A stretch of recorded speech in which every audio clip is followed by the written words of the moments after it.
In this section, we're going to look at the no-let and the different scenarios that might lead to a no-let being awarded. So there's a few scenarios we need to think about, and we've talked about them a lot in terms of swing interference, front wall interference, and then the basic interference and direct access. Now, the first thing that we're going to think about is front wall interference. And what you need to consider there is there enough space to hit the ball or not? So Jethro is going to come in and we're just going to have a look at the different scenarios where there might be enough space to actually hit a ball. So if Jethro was playing a shot and he'd got it tight enough and then was able to clear, then I would find myself in a situation where now a referee would expect me to be able to hit this ball. Because Jethro's not in my swing, I can hit the ball straight, I can hit the ball cross court, and there's nothing preventing me from doing that. Now, any closer, and the referee would start to think about a yes-let because of the risk that I might actually hit Jethro either with the ball or with the racket. But if there's space and I should be playing the ball, the referee will award a no-let.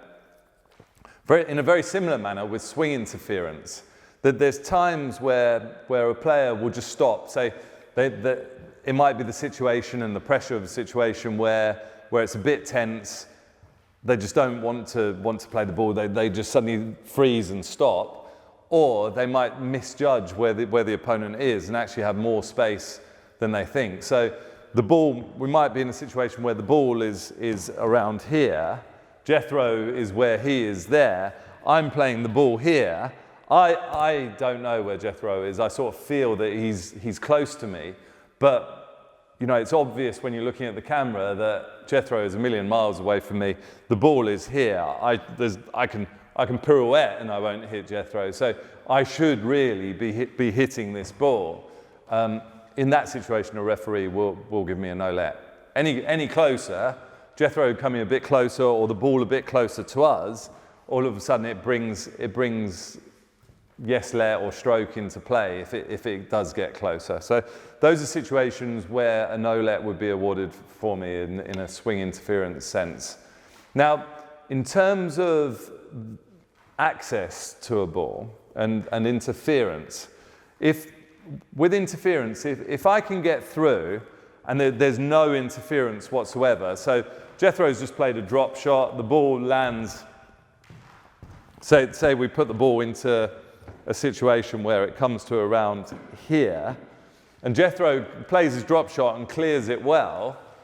Now, I can get through to this, there's no interference. I need to go through, I need to play that ball. So a no-let would be awarded for that. Equally, if Jethro was closer to me, and he's near the middle, and I go past and I hit him, but I accept it and then go through and then stop and say, oh, no, could I have a let, please? The referee would say that it's a no-let because I've accepted the interference in this initial phase.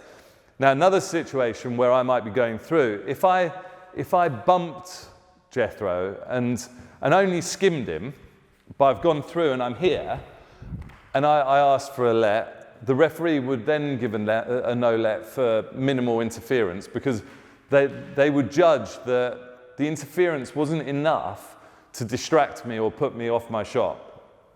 Now, it's a tricky one because sometimes when you're moving fast through, and it doesn't happen to me very often because I don't move very fast through into these areas, but when players are moving fast through past each other, a small bump can make a huge difference and actually throw them off balance by the time they're hitting. So before awarding minimal interference, it is worth thinking about that, especially into front corners. Now, around the middle and the back, quite often you get situations where it's minimal interference, where it's just a brush past, and you sort of skim past, and you see the players just stop here and go, oh, please. And that is a no-let. It's minimal interference. They should go through and play that shot. Now, the other thing is just thinking about the line to the ball and the access through. Because if Jethro has given me access, and quite often in the front corners, it's quite detailed this, because depending on where the ball stops. If the ball stops short, it's my job to go up and round and outside to go and get this ball here. So Jethro would take a movement in to allow me through to play that shot. Whereas if Jethro is in the same situation, but plays the ball a bit deeper, so if you imagine you've just played a ball a bit deeper, but go slightly wider in to play the shot.